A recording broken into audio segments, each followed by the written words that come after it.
The most widely published book in human history reveals that we are created in the image of God. Throughout our human journey, each encounter is an opportunity to see the shared humanity in ourselves and others. Regardless of one's views on religion, each experience and each story weaves us together towards a common path. A path of transformation, a process of growth and understanding, a recognition that, at our core, we share a common destiny. What does the search for truth really mean in our lives? How can we find a sense of unity in a world so diverse and divided?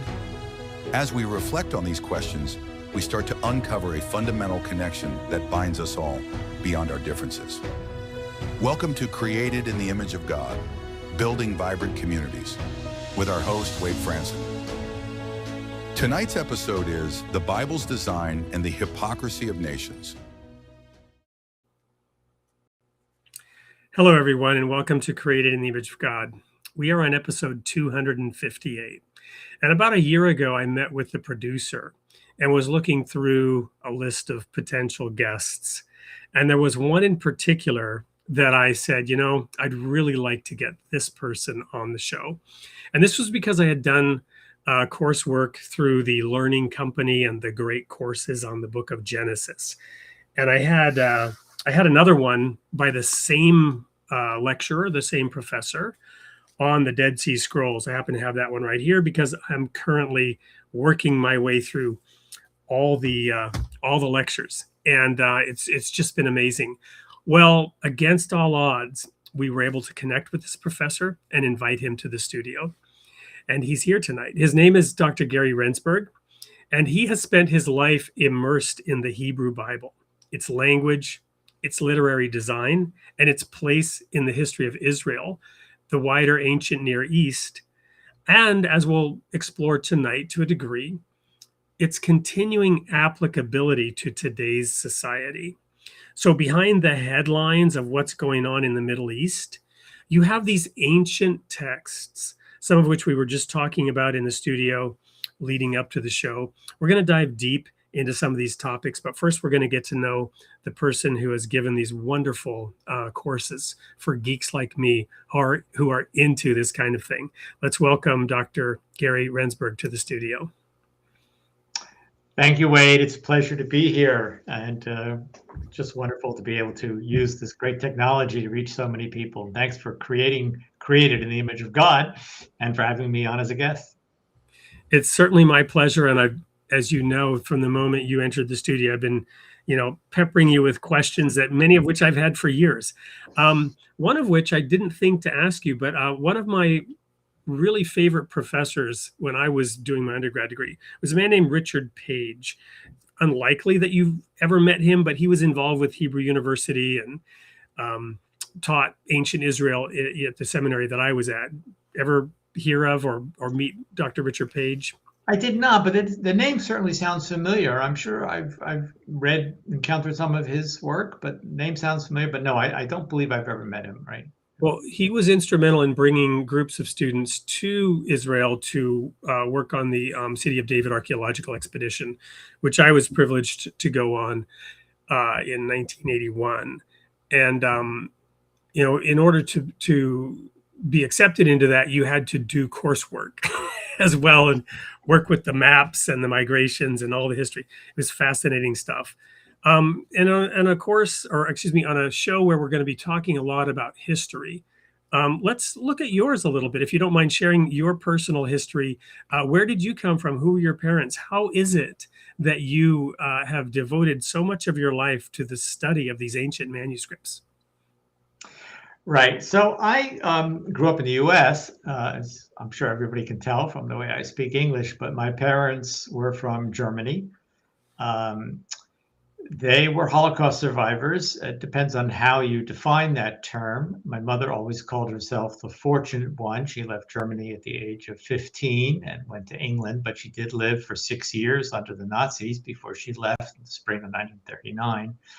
And when she called herself the fortunate one, she was referring to my father's experiences, which were much worse. He survived Auschwitz and 2 other concentration camps for 2+ years. So he had the worst of the worst. But he survived, and they had known each other as children, actually, in Germany, but were reunited in the U.S. In the 1940s after the war. And my brother and I are the product of that reunion, of course. To what extent my family experience informed who I am today? Well, we can say that about all of our selves, whether, you had the normal birth, growth, childhood, and so on, or whether you grew up in a household where the Holocaust was a deep shadow. Nevertheless, I did not grow up in a sad environment. My parents, my aunts and uncles, everybody was just happy to be alive. I mean, that was the home in which I was raised. My cousin, who passed away early last year, older than I am, said to me, "We were raised in a cocoon of love," and that really just tells us something about perhaps the Jewish spirit, that no matter how bad things can be, and that of course and a lesson we can take from the Bible as well. There's always hope and optimism, and may we always have laughter in our lives. So that's that's like a little bit core of the childhood in which Gary grew up. One day I hope to write a memoir about who I am and where I got to, who I became, and that of course will be an integral part of that story. So I basically grew up in a normal American childhood, notwithstanding the difference, which I always was aware of. Split childhood, first 10 years in Maryland, and then the rest of my childhood, including formative middle school, high school years in New Jersey. And I have to say that my first love was English literature, and I went off to the University of North Carolina, somewhat oddly for a more or less Northeasterner, but there I was in Chapel Hill, majoring in English, also taking courses in journalism. I had assumed that I would be one of two things: either the next great theater critic for the New York Times, or the next great Shakespeare professor or Marlowe professor. My English major was a lot of Renaissance or Middle English and Renaissance English literature, Chaucer, Shakespeare, etc. But all the while I was taking the entirety of the Hebrew courses, sequence, and some other courses in Jewish studies. And by my senior year, decided that instead of pursuing that PhD in English, I would pursue the PhD in Hebrew studies, which I did at New York University, where I had the privilege of studying with one of the greatest, and that was Cyrus Gordon. The dates of his life were 1908 to 2001. He lived to be over 90. And I had him sort of towards the end of his career, as there were people behind me who finished their PhDs after I did. But I was amongst the cohort at the end of his career. And he just knew everything about the Bible in the ancient Near East. One of my Israeli colleagues once referred to him as Melech HaSafot, the king of the languages. He knew every single language of the Near East, Semitic and non-Semitic, which is to say Sumerian and Hittite and Greek and Latin and everything, hieroglyphic Egyptian. And I didn't master all the languages that he knew, but I certainly have done well in learning a good number of those languages. Allow me to pause you for a moment, because in the Dead Sea Scrolls lectures, you talked about this story that an individual loved to tell about having been Mr. Green. Now, another one of my teachers, yes. I'm getting a vague feeling that it had something to do with this period in your life, or right. So that person was Harry Orlinsky, who taught at Hebrew Union College, and the campuses of NYU and Hebrew Union College were right next to each other in Greenwich Village. So I knew Professor Orlinsky very well, and the famous story of the scrolls in 1954, 4 of the original Dead Sea Scrolls were still at the time owned by a man named Mar Samuel, who was a Syrian Orthodox monk, cleric, who came to North America to bolster the incipient but growing Syrian Orthodox Church in North America, located in northern New Jersey. And he put the 4 scrolls that were in his possession that she legally owned up for sale through an advertisement, a classified ad in the Wall Street Journal. You cannot make these stories up. Our 20-year-old students today have no idea what I mean by a classified ad, but okay, that's a different thing. Why didn't you put them on eBay, right? Right. Put them on. What's a classified? And in the Wall Street Journal of old publications. And my teacher, Harry Orlinsky, who was a close colleague of Cyrus Gordon, posed as Mr. Green to purchase them on behalf of the government of Israel. And that's how those 4 scrolls wound up at the Shrine of the Book pavilion of the Israel Museum in Jerusalem, where they still are today. And Harry Orlinsky, who had a great humor about him, I like to say every once in a while we read a verse in class. Otherwise, he was just a great raconteur of stories about how he posed as Mr. Green to obtain the 4 scrolls.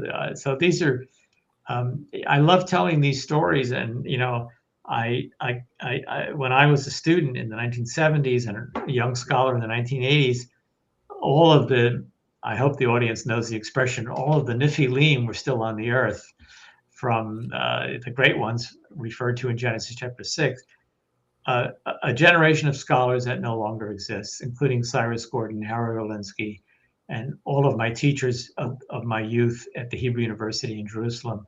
They simply do not exist anymore. Our students will only know me, who, you know, and I, as you introduced me, yes, I've had a successful career, but don't have the aura of the generation prior. So along the way, you had this mentor, if you will, that you looked up to. But what was it specifically where you really sort of caught the bug, if you will? What caused that switch from English literature to Hebrew studies? Well, I think part of it had to do with growing up in a household which, of course, was in America, but was European in style, and in a bilingual household. German and English were used interchangeably in the household, especially when my grandmother lived with us. And there was just some attachment to language that I just, you know, as a child, I mean, you could ask the question, like, why does anybody, I have a close colleague at Rutgers with whom I'm quite close in plant science. Why did he become a botanist? You know, I mean, he had a normal suburban, he's from Britain, he had a normal suburban English London, a normal suburban London childhood. Why did he become a botanist? You know, well, of course, the English love their gardens. Maybe that's part of it. You know, why does somebody become an engineer? These are great questions that we don't always have the answers to. You know, at what point did Isaac Stern realize he was going to be the greatest violinist in the world? I mean, it's hard to know these things, right? I mean, maybe musical talent's a little different because it surfaces in a way as a child prodigy. But you know, and you know, did Lionel Messi know at age 17 he would become the greatest of all the international football players? I mean, it's just hard to know these things. But there I was, and I have to say, although English remains my first love and it informs all of my publications, and it actually informs the way I read the Bible philologically, we can talk about that. I have never regretted shifting at the age of 22 or whatever into Hebrew studies. I have never looked back. It's the only thing I've done for 4 decades plus, teaching at 3 different universities.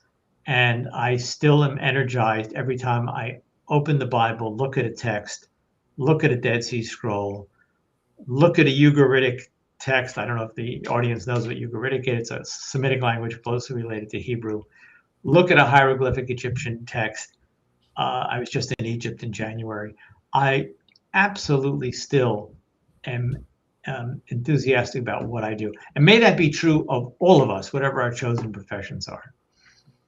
Well, and I think that's a great segue into our first commercial break, which is a little video actually about something that is, I think, on the horizon. I'm going to go and quickly show that. We'll talk about that briefly, and then we'll go all the way back to the book of Genesis, which is where I started learning what you had to teach. Don't go anywhere. I'll be right back with more of Gary Rendsburg on Created in the Image of God. Before there was a kingdom, there was Samuel, a prophet called by God, a nation on the edge of transformation, and the rise of Saul and David. First Samuel explores one of the Bible's most powerful stories through history, archaeology, theology, and literary insight. Journey through the lives of Hannah, Michal, Abigail, and the leaders who shaped ancient Israel during its transition from scattered tribes to monarchy. With the original Hebrew text, English translation, and accessible commentary, this book offers a deeper understanding of Scripture for modern readers. The JPS Bible Commentary, 1 Samuel. So what is your role in that work? Would you believe I have been working on it for 10 years? Off and on, of course. We teach, we have our full-time lives, we have our families, we have all the things we need to do in life. But I was recruited by the Jewish Publication Society, JPS, to write the volume in 2015. I look back, didn't really get started until 2016, 2017. And off and on have worked on that commentary. And actually, the video just showed the book almost 100% done. And it will be published later on, officially, calendar year 2026. You saw the glimpse, you got a glimpse of it there. The pages, the Hebrew text and the English translation are at the top of the page, maybe taking up a fourth of the page, and 3/4 of each page is my commentary. And I go through verse by verse, passage by passage, sometimes word by word. And we are looking at the Bible's greatest extended narrative. You want to come and talk about Genesis, we'll do that in a moment. But when all is said and done, the Abraham story is, 10 chapters, 11 chapters, maximally 14 chapters or something like that. Ditto for Isaac, very little. Ditto for Jacob, ditto for Joseph. There's nothing like the extended narrative of the book of Samuel, which starts with Samuel, whose life overlaps with Saul and David, and it just one flows right into the other. By the way, this commentary is only 1 Samuel. It took me 10 years. I've already started working on the 2 Samuel commentary, which I don't think will take me 10 years. I'm hoping that it'll take me 5 or 6 years. But it's just been a pleasure to engage with the text. There's nothing better to engage with the text, whether it's, and I'm saying this seriously, whether it's Harry Potter or Lord of the Rings or Walt Whitman or Jane Austen, whatever your favorite English text is. Dune, the book Dune. Pardon? The book Dune. Dune, right. Frank Herbert, Dune. They've tried many times to turn that into a movie. They're doing a decent job now but yes. Anyway, go ahead. Yeah, and you just marvel. And of course, all the people I just mentioned, we know J.K. Rowling and J.R.R. Tolkien and Walt Whitman and Jane Austen. We know the names of the authors. And of course, with our biblical texts, we do not. These are literary creations of 3,000 years ago. They are anonymous. Which we can talk about if you'd like, they are the patrimony of the people of Israel. They belong to the community of people of Israel. And they're still with us 3,000 years later.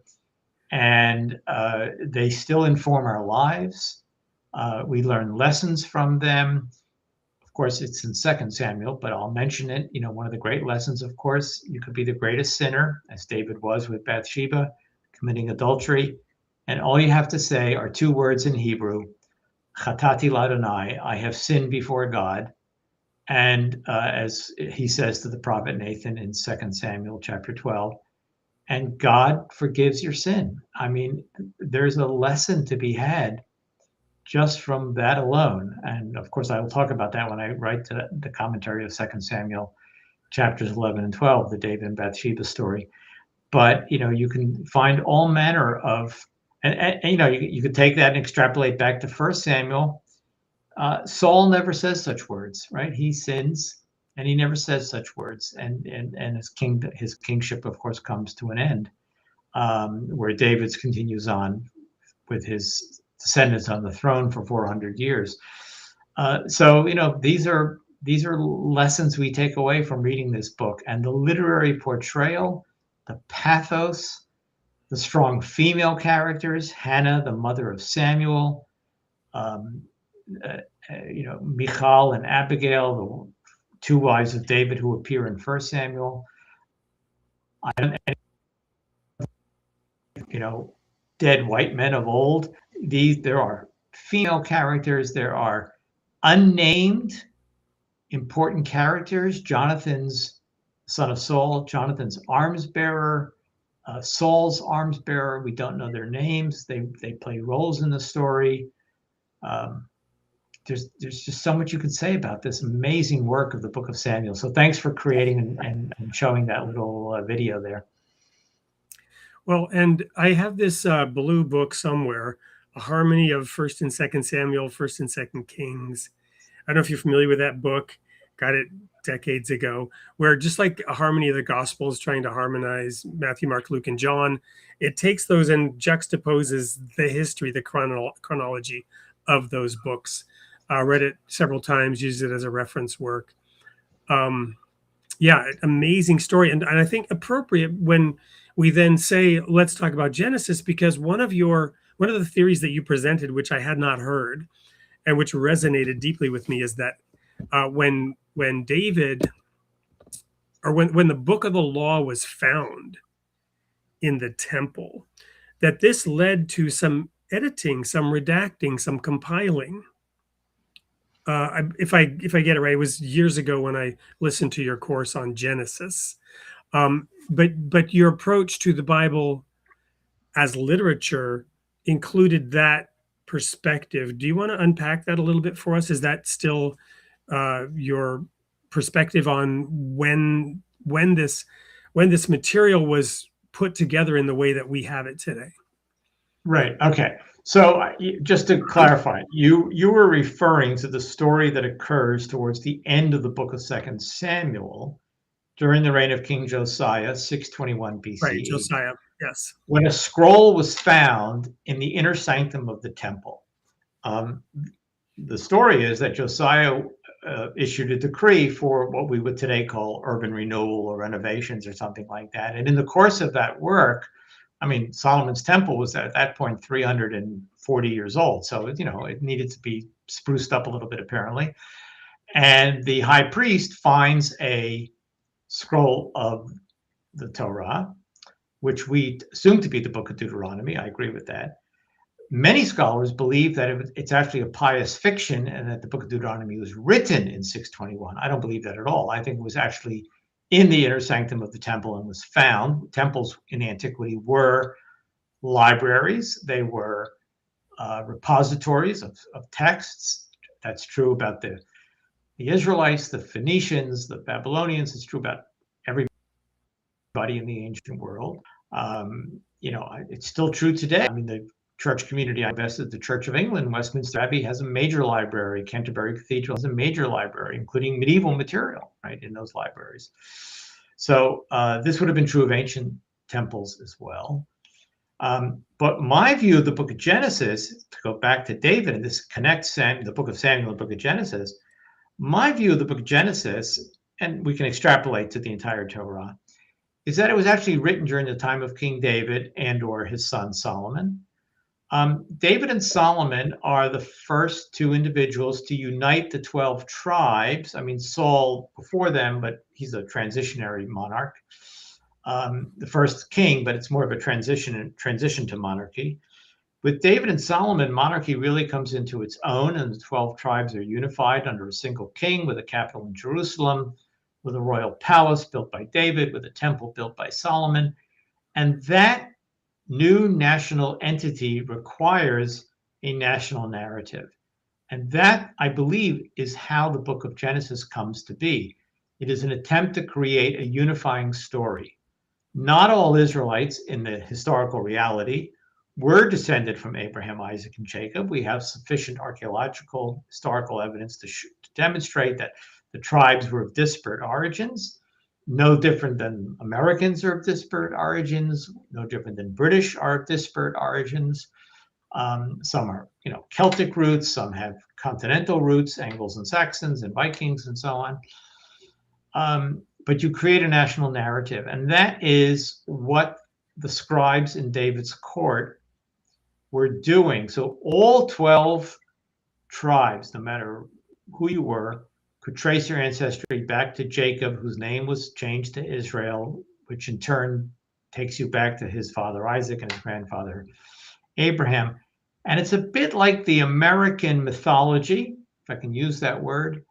Whether your ancestors were on the Mayflower or not, we create a mythic identity as if our ancestors were, and therefore we sit down to Thanksgiving dinner. I already told you that my ancestors were not on the Mayflower, right? And yet all Americans, with some exceptions, the Native Americans are excluded from that narrative. Some African Americans are excluded from that narrative. But whether your ancestors were on the Mayflower or not, we celebrate Thanksgiving. Whether your ancestors were descended from Jacob/Israel, whether they were in Egypt, came out of Egypt or not, you celebrate the Passover, commemorating the Exodus, because everybody who was an Israelite could buy into the ethos of that story, just like Americans can buy into the ethos of Thanksgiving, whether our descendants were here in 1620, or whether our ancestors were here in 1620 or not. So if we go all the way back to the book of Genesis, for example, then you have the creation story around 6 days and God resting on the seventh day, right? Whereas we don't really then see the Sabbath coming into play until the Israelites are arriving in the Promised Land, right? I mean, and at that time in the desert, God implements the Sabbath, and in the Ten Commandments, it's a central law, number 4. And the manna story, where there's going to be a double portion of manna on Friday, so that you won't collect exactly. on Sabbath the manna, right? Exactly. And you and I talked briefly, we didn't go into depth when we were preparing for this show, around the sign, right? It's a sign between me and you. God says, I will know who you are and you will know who I am. And this gets into the meta narrative around, let's call it our evolution. You talk a lot about, well, I shouldn't say you talk a lot. You talk about the monolatry, right? In which Israel believed in a supreme God, but coming out of the idea that there were many gods, this was like a growth process. And along the way, you have the Sabbath, which elevates God above the gods of mountains, gods of lakes, gods of territory, gods of real estate, to becoming the God of time and history. Right. So in the ancient world, most people know, because we grew up in an American educational system, we know we'd have some idea of the Greek and Roman pantheons. But you can translate that all the way back to ancient Mesopotamia and Egypt and so on, where, you have a sea god. Right? So / Canaanite word for sea. So Yam becomes the god, to be equated with, if you think in those terms, Greek Poseidon, Roman Neptune. There's only one sea, the Mediterranean, therefore that's the sea god. There's only one sun, therefore the sun god, no matter what you call that deity, will be the sun deity, ditto for the moon, and so on. So these deities were affiliated with elements of nature. Everybody has a storm god, Baal in the Canaanite system, Marduk in the Babylonian system. I shouldn't say everybody. Egypt doesn't have a storm god because it never rains in Egypt, but okay. But everybody understands the point. Or Southern River California, gods, for that matter. Right, right. River gods, desert gods. So Israel broke with that tradition. And, God is not affiliated with nature. There's that wonderful story in the book of Kings where Elijah goes to Horeb equals Sinai. And, there was an earthquake, but God was not in the earthquake. And there was a wind, but God was not in the wind. And there was a fire, but God was not in the fire. I don't know if I have those 3 in the right order there, but there they are. And those are elements of nature. God is not to be found in nature. God is not affiliated with any aspects of nature. And then there was a still small voice, which Elijah heard, and that's where he saw the divine. That's a profound theological statement. And that's what the book of Genesis is attempting to do in the first creation story. God creates all of nature. He creates all those things, the sun, the moon, the stars, the sea, the earth, the dry land, the vegetation, etc. But he is not to be associated with them. God operates in time/history. And you see this in the creation account. It's a profound theology, and it still resonates in our world today. For example, in the Babylonian creation story, when Marduk creates the world, at the very end of that story, the temple to Marduk is constructed in Babylon, and Marduk is ensconced in his temple. The place of sanctity, the place of sacredness, the place of holiness. The biblical creation story follows very similar patterning to the creation of, by Marduk, and the last thing created in the Babylonian story is humankind, ditto for the biblical story, end of Genesis chapter 1. But what follows, which spills over, it's the beginning of chapter 2, holiness is now to be found not in a sacred space, whether it be a mountain like Mount Olympus, a natural space, or a temple like in the Babylonian story, a man-made space. Holiness is to be found in time. The seventh day of the week is Sabbath. It's now holy. God is not to be found in a physical space.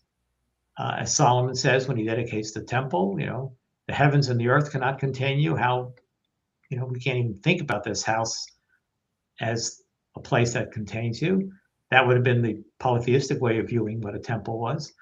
And therefore, holiness is to be found in time. And here we are 3,000 years later, with Jews still observing the Sabbath on the seventh day. Some Christians do, Seventh-day Adventists, for example. The majority Christian position, of course, is on a Sunday Sabbath. But that sets the tradition on a trajectory which still resonates down to the present day, because ancient Israelite theologians, we simply don't know their names, were thinking along the lines that I've just explained. Well, and a big plug here for your courses through the Learning Company. I have a sun and moon on my wall here, and it always reminds me of the greater and lesser lights that God put in heaven. But I didn't know until I listened to your lecture series on the book of Genesis that the author of the story meticulously removed any reference to the name sun or moon, because these were pagan deities. And so every word is carefully picked to, whether one realizes it or not. And I'd read it, thousands of times and thought about it deeply, and never did it occur to me that one of the reasons for calling them the greater and lesser lights was to allow no doubt that there was anything but the one supreme God. And that's just one of the so many nuggets that I learned from listening to your work, which I'm so grateful for. Well, and I'm so glad. The way that you bring these things out, and the aha moments that come, sometimes I'm anticipating it, and sometimes I'm totally surprised by it. So both the Genesis courses and the Dead Sea Scrolls through the Learning Company, anyone who wants to dig deeper, you're not even getting barely a scratch off the tip of the iceberg of what Professor Rendsburg has to offer on all of these topics. So one of the areas that I have still deep questions about is the Tower of Babel story. And the reason is that the audience knows, I'm actually a Baha'i. And in the Baha'i faith, there's this figure called the Bab, and meaning gate, right? And he's called the gate of God, Bab El, right? So it immediately brought to mind the Tower of Babel story and the city of Bab El, and then the tower that was to reach to heaven, and the confusion of the languages, because what fascinated me was this figure, the Bab, is a signal of the coming unity of mankind and eventually one language. And so it's almost like the undoing and the reversal of that thing that was not allowed, right? that God said, no, I don't like this kind of unity. So tell us what you can just briefly about what you know, what scholars know about that story. Yeah. In particular. A good part of the beginning of Genesis is formed by what we call etiological stories. How are things the way they are? Starting Genesis 3. Why, of all the creatures on the earth, does the snake have no legs, and why does it, walk on the ground without legs? Well, there's an explanation for that in Genesis 3, right? This incredible natural occurrence of a rainbow, right? How is that to be explained? Well, because God put a rainbow in the sky at the end of the flood story to remind Noah and all the subsequent generations that never again would, when it rains again, don't get scared. The rain will end this time, and there'll be a rainbow in the sky to remind you that the storm is over. And so these etiological stories are just built in, and one of them is these must have been ancient Israelites who were looking at the world around them, thinking about, well, why is it that we can't communicate with Babylonians and Egyptians and so on? And they came up with the idea of the Tower of Babel story. Now, that's a simplistic thing, but that's part of the story. We know from our study of Mesopotamia. By the way, we should point out that much of what I'm talking about was totally unknown until 200 years ago, right? It takes the great 19th century discoveries, archaeologists going to Egypt, going to Nineveh and other places in Iraq, including Babylon, the decipherment of hieroglyphic Egyptian, the decipherment of the cuneiform system in which the Babylonian, Assyrian dialects of Akkadian and Sumerian are written, and so on. So we now have the ability to read the Bible against the backdrop of the ancient Near East. We've recovered the historical context. We've discovered what an ancient Israelite would have known, which was probably the case for the first 1,000 or so years of Judaism, plus including the early Christian centuries. But by the Middle Ages and certainly through the Renaissance and so on, people had really no understanding of this world because everything had moved and shifted, and the languages were forgotten, and cities were buried and only rediscovered in the mainly 19th century.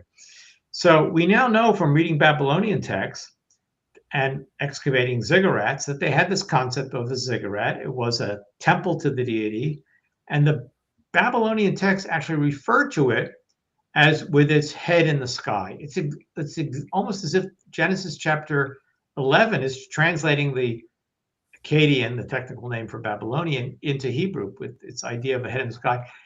But of course, what does the Bible do? It transforms that story into a moral lesson, right? We cannot have the hubris to think that we can reach the heavens. The Babylonians thought they could do that, right? With the ziggurat construction. I'm sure many people have seen images of them. The various ziggurats that are still intact have been excavated, or in some cases reconstructed. Many of the bricks were just lying around. They had to sort of put them back together again. And the Bible turns its head on that. No, we cannot reach the divine, right? Which is a lesson we can actually say something about as well. But that is what the story of the Tower of Babel's doing, right? We use the word tower because that's what the Hebrew word is there, migdal, but it's basically a ziggurat, right? Is what it really is. And as we now know, and it's almost as if the Israelites were saying to the people of Mesopotamia, you are wonderful engineers, you are wonderful architects, but you are lousy theologians, right? Something, right? You cannot reach the divine. And I do want to say the following, because it's important. There is a built-in contradiction. In the polytheistic systems, the gods existed in their own realm, nature, but sort of seen in the heavens in some way. And there was a great chasm between the world of the gods and the world of humans. in the Bible, and yet humans believed that they could reach the divine, notwithstanding that chasm. An individual deified, like Gilgamesh or of Egypt, or Prometheus in Greek mythology. The Bible is the exact opposite. There is a closeness between the divine and the human, built into the covenant concept. And yet, even though the closeness may only be this large, you cannot bridge the gap. Right? God is in heaven, humans are on earth. So I like to use that as a very clear way of understanding the difference between biblical religion and the polytheistic religions of all of the neighbors which the Israelites rejected. Wow, that's a fascinating summary. So switching gears, you mentioned in the last 200 years, everything we've learned. I just want to ask quickly about the documentary hypothesis, which you, I think, reference in some of your lectures, but be that as it may. One of my friends just brought this up, and I shared, that that this is not today universally accepted. Right. And I can't remember actually if it was you that went into detail on how and why, but what's your take on the good, bad, and ugly of the documentary hypothesis? What did it bring us, but what did it cost us to sort of go down that path in biblical scholarship? So let's do a little historical background. This theory developed again in the 19th century, but I have to say it developed mainly by university professors, and I must say, especially in Germany and Europe more generally, who did not keep abreast of the discoveries happening in the Near East. They were still sort of rooted in their academic studies, and they had a Bible text, and they weren't paying attention to what was being discovered in Egypt and Mesopotamia and so on through archaeological work. The Torah, the Pentateuch, the first 5 books are filled with contradictions. I mean, you just start out with the 2 creation accounts. They're very different, Genesis 1 and Genesis 2. How many animals did Noah bring on the ark? In one verse, it says 1 pair of each kind. And then, and then in another verse, it says 7 pairs of the pure animals and 1 pair of the impure animals. And then, the names of Esau's wives. There's 2 lists.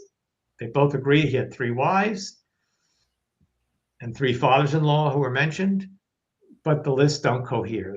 This daughter is the daughter of somebody else, and the other list is the father of the other daughter or something. Okay. So these are what I call the hiccups. Right? There are differences between the legal material in Leviticus and the legal material in Deuteronomy. And just to give you one example, Leviticus mentions 5 festivals, and Deuteronomy only mentions 3 of them, including, not mentioning Yom Kippur, the Day of Atonement, which is so central to the book of Leviticus, is not mentioned at all in the book of Deuteronomy. Okay, so the theory holds that the Torah or Pentateuch is a pastiche of 4 different sources, which are called J, E, D, and P. And there was no attempt to edit out the discrepancies. A compiler or a redactor put them all together. And we have various stories about Abraham. There are 2 covenants. God twice creates a covenant with Abraham. Various things about Moses' life disagree with one another and so on. However, I'm not trying to sweep those discrepancies under the rug. To me, the whole thing adheres together holistically in a way that the documentary hypothesis devotees do not understand. And we also now know that ancient Near Eastern literature works more closely with the biblical literature, and therefore we've been able to see that this is the way storytelling existed. If you grow up reading Aristotle, as university professors in the 19th century did, you expect everything to be logical, rational, scientific, Aristotelian, and you cannot live in a world with contradictions. The people of the ancient Near East, including the people of ancient Israel, could. I don't think any ancient Israelite ever stopped to ask the question, well, wait a minute, is it this creation account or that creation account? They were both considered holy, sacred, true, whatever that means, right? And there was no unitatis. There was no single truth to be found. They're all vibrant traditions which are to be embraced. Does that answer the question about the JV? Well, yes, because now you've raised another question, which is perhaps more important, at least to me, and that is something in the Dead Sea Scrolls lectures where you say, as you're talking about the various interpretations, I don't know if it's when you're talking about the Pesher interpretations, but you say a few times in that coursework that the text has the meaning. It means what the interpreter says it means, which is kind of a cone, right, to me. And so I love the statement, but I'd love for you to just unpack it a little bit more. And by the way, that anticipates modern literary theory, deconstructionism, and so on by 2,000 years, where, the text being read by, I'm going to use the expression again, these, there are exceptions, there's Jane Austen, there's Mary Shelley, there's George Eliot, but, most of the texts we read, right? Can I use the expression, or dead white men, right? But if come at it through the eyes of a, colonial view, or a feminist view, or an African American view, or an Afro-Caribbean view, or whatever it is, you read it very differently. And literary theory today holds that those are all perfectly good readings, even if, George, even let's use, Walt Whitman didn't intend all that, right? Or Wordsworth didn't intend all that, right? So that is exactly what was happening. The Bible, especially the books of the Torah, which are canonized around the 5th century BCE, is now the sacred text, which is now subject to human interpretation. And the Essenes of the Dead Sea Scrolls community at Qumran were interpreting it in ways which they saw as perfectly, that they were able to interpret it as they saw fit, which is to say, when Isaiah said X, or the prophet Habakkuk said X 500 years earlier, they could take it out of its historical context and say it actually means something today in the 2nd or 1st century BC, as we would say. Even meaning, right? And that resonates with the Christian position, the Christian view of interpretation. We don't call it Pesher interpretation. Pesher is this specific word used in the Dead Sea Scrolls for a style, a method or mode of interpretation. And that's what's going on in the New Testament. It's one of the linkages between the Dead Sea Scrolls and the New Testament from more or less the same time period. When, all you have to, you can just stay with Matthew chapter 1, right? When Matthew quotes Isaiah chapter 7, in Isaiah's day, in the year 700 BCE, I don't think he was thinking about somebody who would be born 700 years later. Most likely, Isaiah was thinking about King Hezekiah, with whom all the people of Judah were king to be, depending on when you get 7, considered by the Book of Kings to be the loyalist, most loyal worshiper of the God of Israel since King David. But it's taken out of its historical context by the gospel writer. And of course, Matthew sees the chapter 7, Isaiah 7:14, as referring to the birth of Jesus, right? So you take it out of a historical context and, oh, that's what the Emmanuel passage is all about, right? So this is a style of interpretation which sort of unhistoricizes, I don't know if I can use that word, right? Cuts the historical linkage, which was not normative. Most Jews have always read the Bible as trying to situate it in its historical context, but the Essenes at Qumran did not. And the gospel writers, typically, I just gave the famous example from Matthew 1, were also doing the same thing. It's one of those points of contact between Dead Sea Scrolls and New Testament writers. Thank you so much. If I may, and obviously, I wish we had 3 hours for this show because I find this so fascinating and so enlightening. I want to switch gears a little bit. Maybe using that as a little bit of a springboard and get into something that's perhaps a lot more personal for a moment. And I hope I'm bringing due sensitivity to this. You mentioned earlier about your upbringing and the joy in the Jewish household. And I was thinking of Fiddler on the Roof, that movie, right? That's sort of when I was much younger, watched the movie several times because we were doing a lot of Jewish things, not in the classic sense that you might have, but keeping Yom Kippur, keeping the Sabbath, keeping Passover in a Christian context, but nonetheless. And I just really loved watching that movie. And I loved how, against the backdrop of the pogroms in Russia, here's this life going on. You mentioned earlier growing up in the shadow of the Holocaust. And there's this book, which I read years ago, called Man's Search for Meaning by Richard Frankl. Victor, sorry. Yeah, I knew it wasn't Viktor Frankl.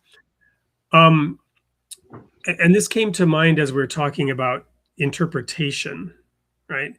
So the experience of the Holocaust, he's writing about how some drew meaning from this horror and how it served them. You and I spoke briefly about respect and reverence for these texts, these manuscripts. What do you bring for it, and what does it mean for you in your life? And all this as a Jewish person, and looking upward away from the text. That text says the heavens declare God's glory, right? What does all this mean for you? All this experience, the history of your grandparents and where you're at. Share a little bit on the personal level what this means for you. All of this study, all of this research, understanding. Right. So I guess the best way to explain it is Friday afternoon in our household. We know the sun will be setting in, obviously in the winter it's earlier, in the summer it's later. We know the Sabbath is approaching. We do the traditional Jewish Friday night rituals, which are lighting the candles to inaugurate the Sabbath. We do the blessings over the wine and the bread, and we have a more festive meal than we would during the rest of the week. And there is just a calm and a repose in the household. And we are doing exactly what Genesis chapter 1, chapter 2 says. We are sanctifying time, right? There's no holy place. I mean, Jerusalem is holy, but we can live in the diaspora, we can live outside. The one thing that has kept the Jewish people together is the continuation of these traditions. And we don't travel, we don't do any business transactions, right? We take the seventh day of the week and we set it aside for our internal retrospection, observance, calm, repose, stay off our devices. It's a tradition that's been going on for 3,000 years, and we're still doing it. The only other communities in the world that can say that are the Hindus and the Zoroastrians.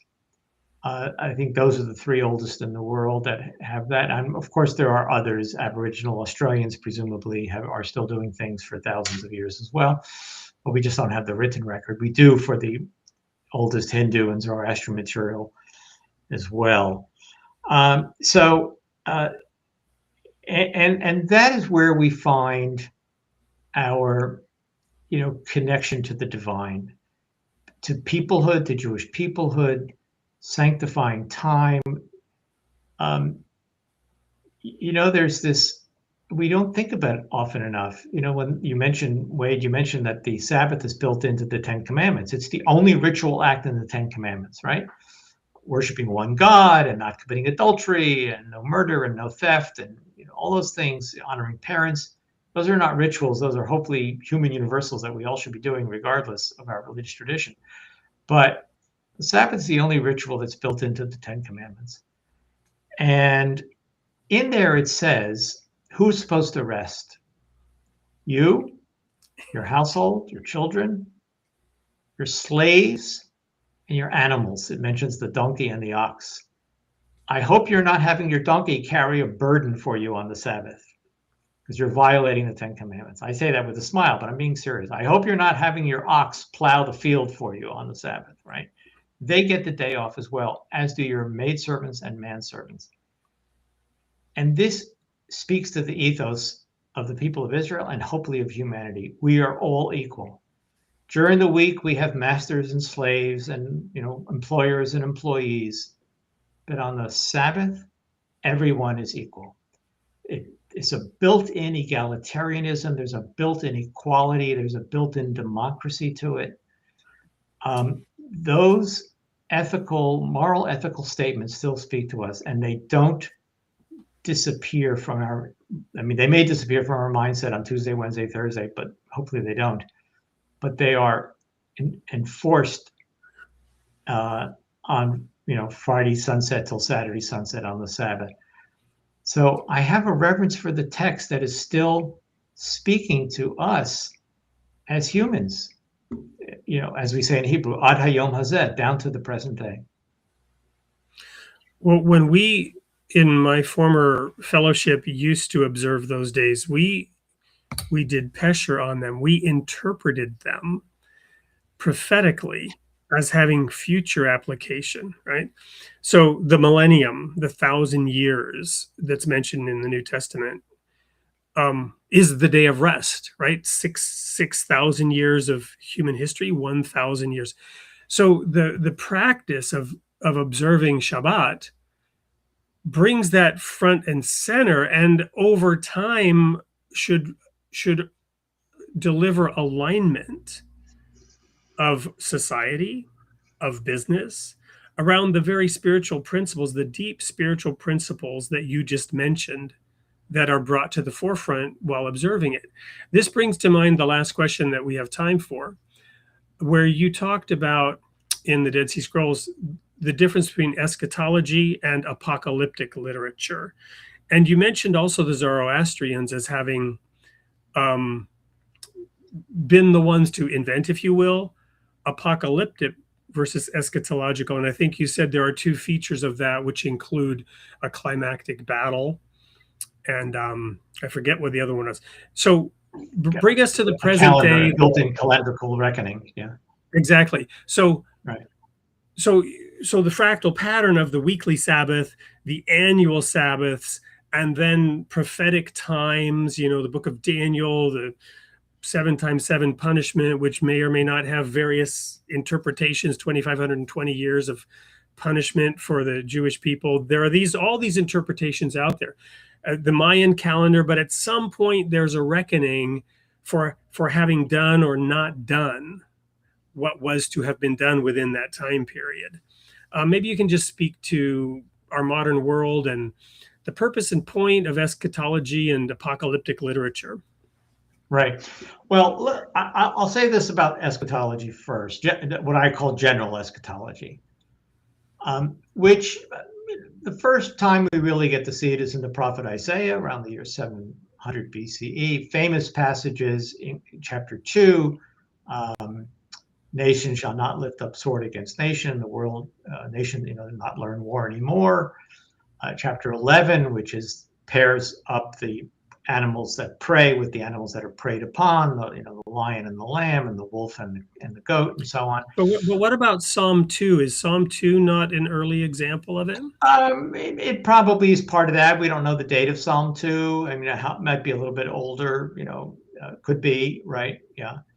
But it's anyway, clearer and it's more metaphorical. Isaiah is pretty clear what he's talking about there, right? And so I would say the following, and it goes back to what we were talking about earlier. This is an oversimplification, but I think it works. In the ancient Near Eastern traditions, because you have gods of nature, time was cyclical. Right? You went through nature's seasons: winter, spring, summer, fall. Planting, ripening, harvesting, resowing the fields. It just goes, one continuous cycle. And there was no linear time, is the point I'm making. Israel understood time in a more linear fashion.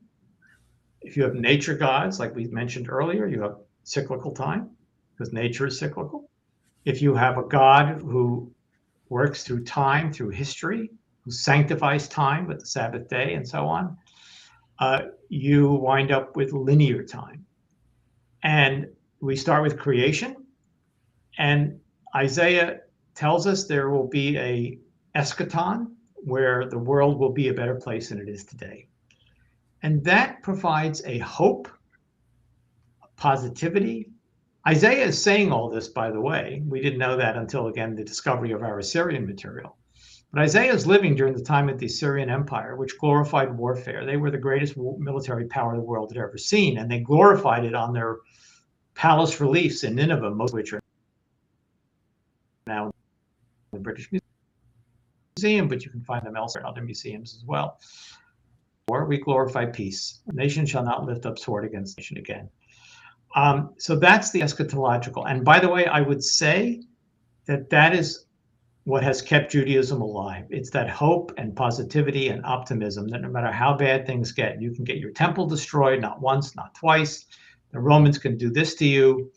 The Crusaders can do this to you. The Nazis can do this to you. And yet here you are, still a vibrant, living people. Right? Yeah, the song "Somewhere Over the Rainbow." You mentioned the rainbow earlier, right? It's a Jewish song. It evokes what was going on, and it puts it into metaphor. Yeah. Now the Zoroastrians come along, and they're around the same time period. It's hard to know when to date Prophet Zoroaster, but around the same time period, we certainly know that Zoroaster lived prior to, let's say, 600 BCE, so maybe 700 or 800 or even a little bit earlier. You have a special kind of eschatology, which is the apocalyptic one, and that feeds into Dead Sea Scrolls. It feeds into the New Testament. The last book, of course, is the book of Revelations, or also called the Apocalypse, where the same holds, except there's going to be a cataclysmic battle which will destroy all the evil forces in the world to vault us into the eschaton. So whether you hold to the general eschatological view, which I prefer, I guess the peaceful person I am, or you prefer the more cataclysmic, battle that will drive out the forces of evil, we wind up in the same place, which is we'll live in a world of only goodness. And those lessons, again, I mean, these are 2,000-year-old lessons or 2,000-plus-year-old lessons, and we're still with every war. Can I wax philosophical as a 21st century person? With every war, I guess Woodrow Wilson said it after World War I, and then we had to say it again after World War II, and it doesn't look like we've progressed much further. We always hope that this is the last war, and of course, it never is. We still read those biblical passages that one world will be a better place than it is today. Amen. The war to end all wars. Yeah, that was Wilson's comment, right? Yeah. Yeah. Wow. Well, we've covered so much, and we've focused on God being a God of time, and we are out of it right now. I do want to ask the question about that upcoming Jewish Publication Society book on Samuel. Any thoughts as you approach the publication of that 10-year effort, and recommendation of what those who obtain it might learn from it? When you, I guess it's, when you work on something for that long, I've never worked on a book project that long. And again, I want to make it clear, it's not a sustained. It's 492 pages, by the way, including the Roman numeral stuff at the front and the regular pagination for the majority of it. So it's approaching 500 pages. What I hope is that people will read the book, and you're not going to read it cover to cover, but every time you have to look up something in Samuel, hopefully you'll read the introduction and you'll read the excursus essays at the back, and every time you need to look up a passage, you'll look it up. I want them to come away with a good story. I focus in on individual words. I focus in on the sounds. I focus on the alliteration, the allusions. This text is saying X and it's alluding to text Y, which might appear in the book of Judges or in the book of Genesis. And you sort of have this internal hard drive where you simply know the Bible by heart, which of course for the ancient Israelites was not the Bible. It doesn't become the Bible until centuries later when it gets canonical, but they knew their national stories and they would have known the way phrases work. This is what I hope people will come away with, a greater appreciation. Let me word it this way. The text is 3,000 years old, but I don't want you to think of it as primitive literature. It is as equally sophisticated as Chaucer, Shakespeare, Milton, Wordsworth, Whitman, and of course, I'm only giving you the English writers whom we adore. It is that sophisticated, and through that, and again, we don't know the name of the author, but through that is teaching you the lessons. We started out with the comment, when David says, "Chatati l'Adonai," I have sinned before God. That's all you need to know. It's so simple, right? Saul obfuscates. Oh, I didn't know. I misunderstood. None of that. Just come out and say it. I sinned, and God will forgive. So through that literature, through that storytelling, is a deep, profound theology. Well, and as you talk about the sort of myth making and national identity, what other nation has a king whose sins are laid bare, and not in some glorious conquest kind of way, but in an incredibly shameful situation? I like to say that David is the only king from the ancient world whom we know of who committed adultery. I can't believe that was not. I'm sure every pharaoh, king of Babylon, king of Assyria, king of the Hittites, built his harem by committing adultery over and over again, right? I mean, well, and then the story of Absalom, right, getting hung by his hair, and David lamenting and weeping, and it just goes on. It's on and on and on, and to me, the continuity of the themes and the fractal pattern, starting with Cain and Abel, and every sibling relationship subsequent to that, and even the name of Jacob, heel catcher, and then his life and the penalty for the trickery that he engaged in, and it's mind blowing. It is. It's just, and by the way, we should point out, it is so human. Right? There are times in the Bible, it happens, when God wants to punish somebody for a sin, it happens instantaneously. Okay, the famous examples are Judah's first two sons in Genesis 38. Don't even know what the firstborn son did. God saw something. I like to joke, the ancient Hebrew word, God zapped him. Okay, his brother Onan, in his case, we know what he did. He spilled his seed on the ground. That gives us the English word onanism. God zapped him. How much more wonderful it is when you read the Jacob story, right? Where Jacob's comeuppance is brought by human characters, either his father-in-law Laban or his own sons, right? They deceive him like he deceived his own father Isaac, right? I mean, this is the one. This is who we are as humans, and that's what the Bible stories are doing over and over again. It's not the gods in the heavens like Greek mythology or something like that. It is we here on earth, and through those stories we gain so much. It's so human. I think that's why it has persisted for so long. We see ourselves in those stories. Well, and I have one last question. It's a throwaway question. You don't have to answer it seriously, but as we study these ancient texts and we draw comparisons between the Epic of Gilgamesh and the Noachian story and so on and so forth, it's always occurred to me that at some point prior to anything being written down, there were oral stories. And who's to say which came first and where they originated? And obviously there's scholarship that seeks to do that.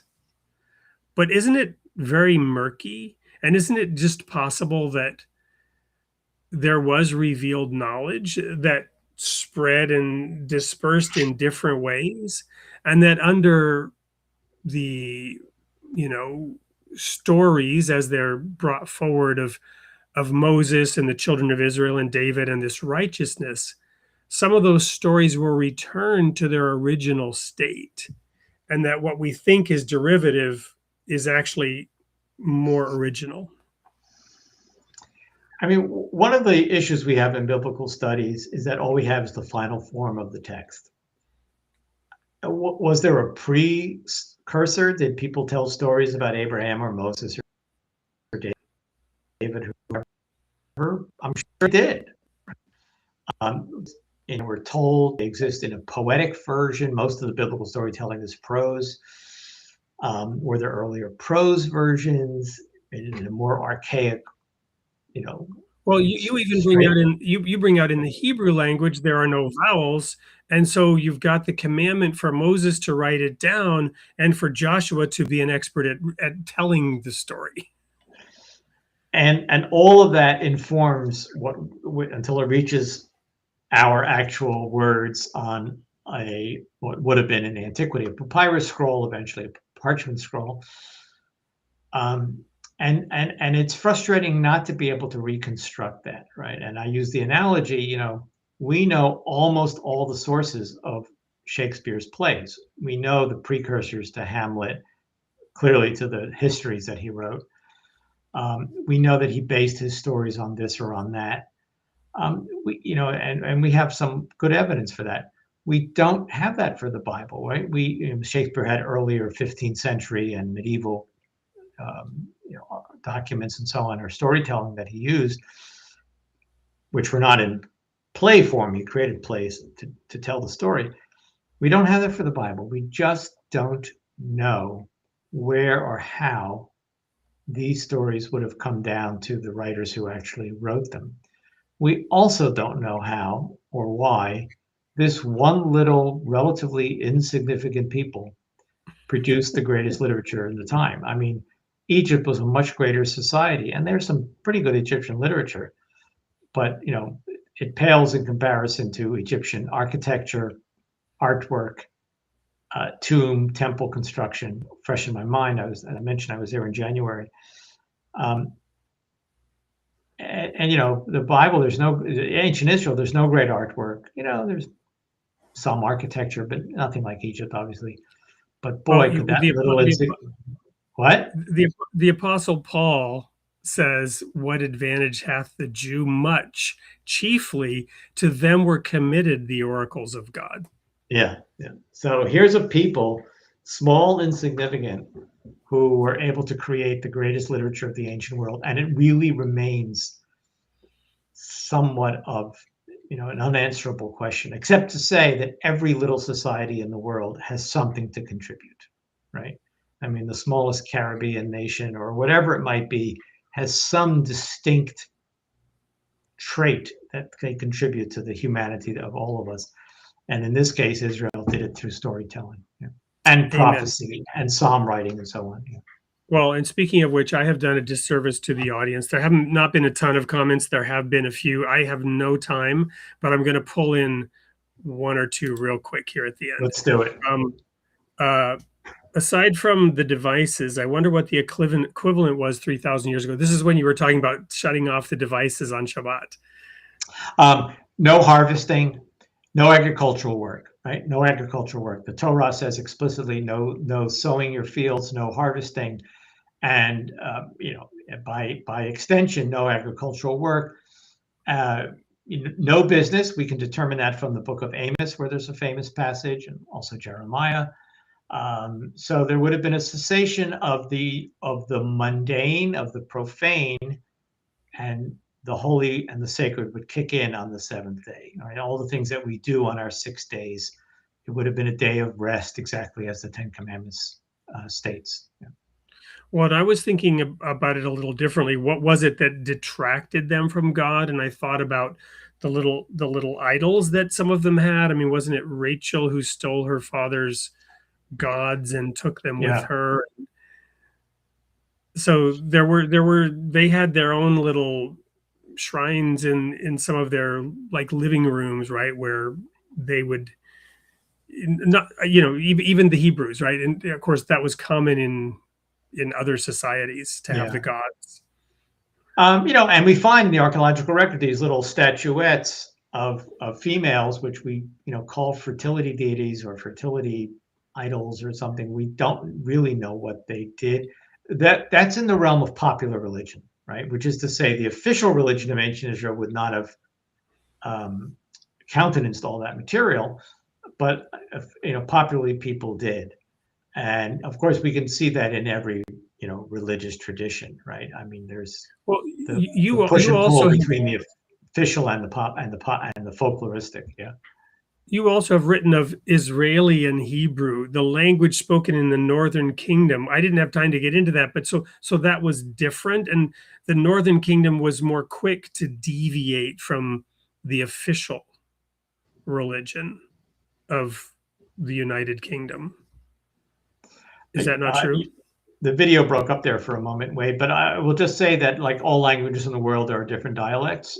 If you know German, Northern German versus Bavarian German or Austrian, the British Isles, the English of London and the South is sort of the national standard. But if you go to Yorkshire or Northumberland in the North, you may encounter all sorts of accents and so on.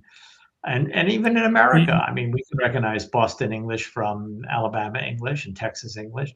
Well, there's a story about the two tribes, right, where they were crossing the river and they made them say this word, and if they couldn't say it, I had a professor who said, and this was British Israelism, right? They equated the tribes with different, and supposedly Ephraim was the British people, and he said it wasn't that they couldn't pronounce it, it was that they refused to pronounce it incorrectly.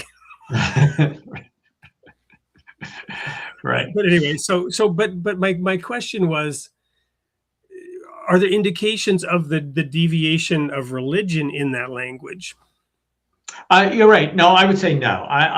Well, let's say the following: the Bible, which might be biased, because the Bible comes to us from Jerusalem, which was the capital of United Israel and then the Kingdom of Judah.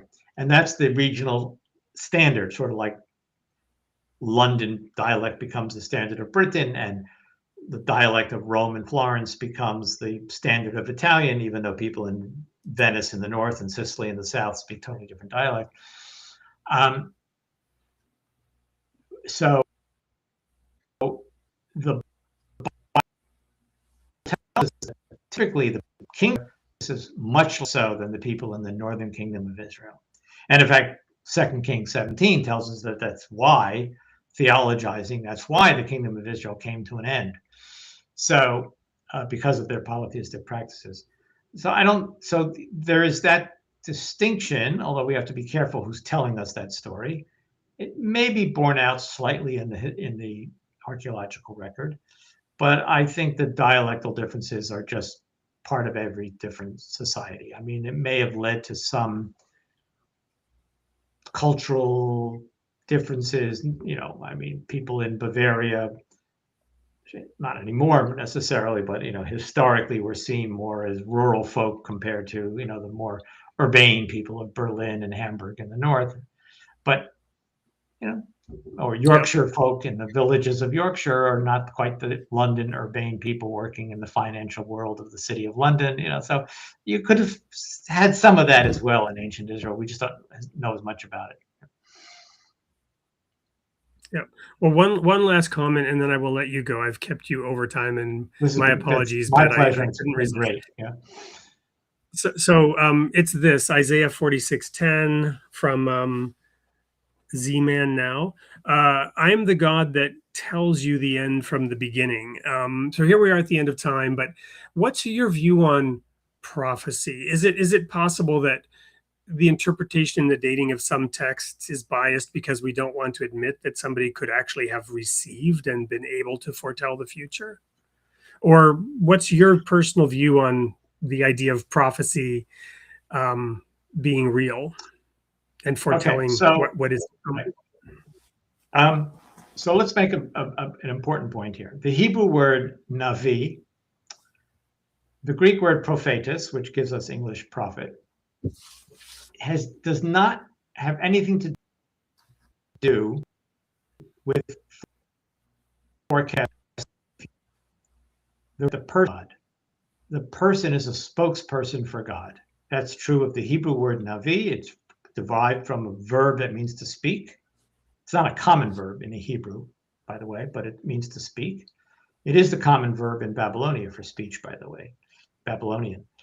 But many things the prophets said came to fruition, but many things they said did not come to fruition. I mean, famously, Amos says that his contemporary, King Jeroboam II, will die by the sword. Didn't happen. Jeroboam will die a peaceful life, died a peaceful death, rather. So is this sorry, and I know I'm now asking a question about the New Testament, but is this perhaps why Paul says prophecies fail? I don't mean, I'd have to go back and see what the context there is from Paul. It's the love chapter, right? 1 Corinthians 13, yeah. prophecies will fail, but love will prevail, kind of is the general sense of that. Context. So, I'm not a New Testament scholar. I always have to go back and check the passages when anybody tosses a New Testament passage at me, and I have to do that for Corinthians as well in this case. So all I can say is the following: the prophets exist when they exist. Let me say this in answer to the question. The fact that some of the things the prophets said, Amos being one good example, did not come to fruition is a proof that they are true prophecies, real prophecies, that the words were spoken prior to the events, which is to say nobody writing at a later time would have said Jeroboam will die by the sword, Great point. Knowing full well that Jeroboam died peacefully, right? Jeremiah, I think, Jeremiah, right? Jeremiah? Which one? Says that that Nebuchadnezzar would come to Egypt, but it didn't happen. He didn't. So, that statement is made, is discussed further on in the book. So these are just, these are the words of, let me state it this way. Whatever your personal belief is, Jewish, Christian, atheist, agnostic, other, it doesn't matter. What you need to know is that the people of Israel believed that these were the words of God.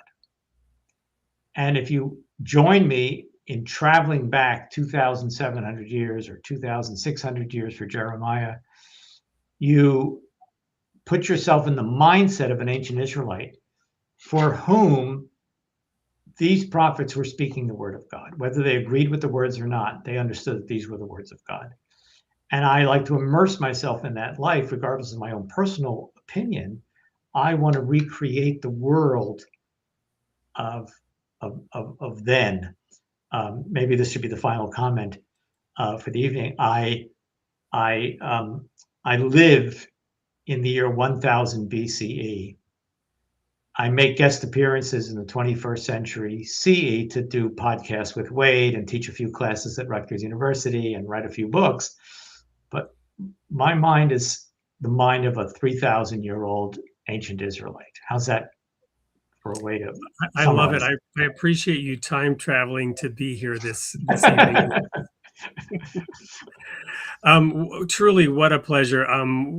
I will share with you one last comment, which is basically saying we need to have you back. Here we go. You'll have to have Gary back. So I will extend another invitation to you, and all the best on your travels to England to immerse yourself in that world, study those ancient texts on a sabbatical. And if somebody wanted to follow up with you and ask a question, is there a way they could do that? We didn't have it ready to be queued, I don't think, but at any point you can email me. Just search my name, Rutgers University. My website comes up. Most of my publications are available at my website. I've got links to video lectures at my website. But you can email me, grends@rutgers.edu. I'm always responding to emails with pleasure. Thank you. I've just put that out there. If you don't mind, I'll just air the email address. Go ahead and give that to me again. Grends, so it's my initial and the first part of my surname, at rutgers.edu. There we go. It's been sent out on all the channels. And did I get that right? That's right. Grens at Rutgers edu. Namaste. What a pleasure. So much more to talk about. Have a great trip, and we will extend an invitation for you to return to us. With pleasure. Thank you, Wade. Thank you, everyone. And for everyone else, stay tuned. We're going to share with you the sneak peek of upcoming episodes from next week. And as always, remember, you are created in the image of God, and God loves his creation. We'll see you next week. And technically challenged here. There we have it. Here is the sneak peek. Next week on Created in the Image of God. Sunday, June 28th at 7 a.m. U.S. Central Time, host Wade Franson interviews Jason Heinrichs, author, entrepreneur, and founder of the Wake Up Jesus People movement. He shares why he walked away from building his own kingdom to focus on building God's, from sacred habits and spiritual discipline to finding greater peace, purpose, and joy in everyday life. And then on Tuesday, June 30th at 8 p.m. Central Time, host Wade Franson interviews David Truong, author, deacon, and corporate attorney. He reflects on his journey from communist Vietnam to the United States and the faith that sustained him through loss, uncertainty, and new beginnings. From escape and survival to gratitude, redemption, and discovering God's purpose through adversity. Join us live this week, Tuesday and Sunday, Created in the Image of God.